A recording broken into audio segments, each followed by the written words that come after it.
So when you're stepping in and you want that forward moment, you want the team working together, what specifically are you looking for on the team? Who do you need on that leadership team? Well, it kind of depends on where the real problems lie, right? Look, I've walked into companies where I brought in by the board because they can't quite figure out what's going on financially, right? And so in that case, obviously, what I'm looking toward is, where's the financial leadership, right? How is the financial leadership communicating with the board, and why is the board confused about the financial performance of the company? I mean, at its root, that's a pretty basic set of, kind of reports to provide and explain. Almost every company has almost the exact same set of reports. They may have, they may drop the last 9 zeros, on the report if they're a giant company, right? But they're still going to have, some basic stuff. And what I find is that generally boards get nervous, and some CEOs get nervous for good reason when the numbers are confusing, right? And so when in that case, I'm looking for is a CFO who doesn't start every sentence with the word well, how are things, what is, did we make a profit last month? Well, it depends. If you look at it this way, we sort of made a profit, and if you look at it that way, we didn't. I don't want to hear well from a CEO. I want to hear yes or no.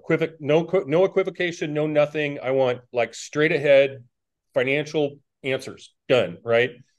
If the company's struggling with growth, right, then you're looking for idea people. Like, who are the people around the table who are looking at the marketplace and looking at the product and looking at the consumer and saying, what is the consumer really looking for now? Does our product match that? How do we do it? And when they start talking about it, do they start to get passionate about it? Do they talk faster? Do they get more, a lot? Do they talk with their hands like I do, right? I mean, it's all that stuff that you're kind of looking for. And, quite frankly, in sales and marketing, I'm also looking for, do you love the job you do, right? Or, if you're in marketing, do you understand that part of your job is measurement, right? So when you tell me about your job, you're not just telling me about your latest, cool advertising campaign or marketing idea.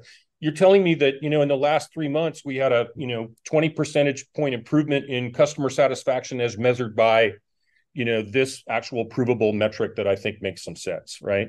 And so it's kind of like that. You're sort of looking at the various areas of the company to figure out like who does have health, who has momentum, who's got ideas, who's going somewhere, and then trying to figure out, how does the company test the ideas and figure out, is this a good idea or a bad idea, right? The big CEO always thinks they have to come up with all the ideas themselves. In fact, in almost every situation in healthy companies, the ideas rarely come from the CEO.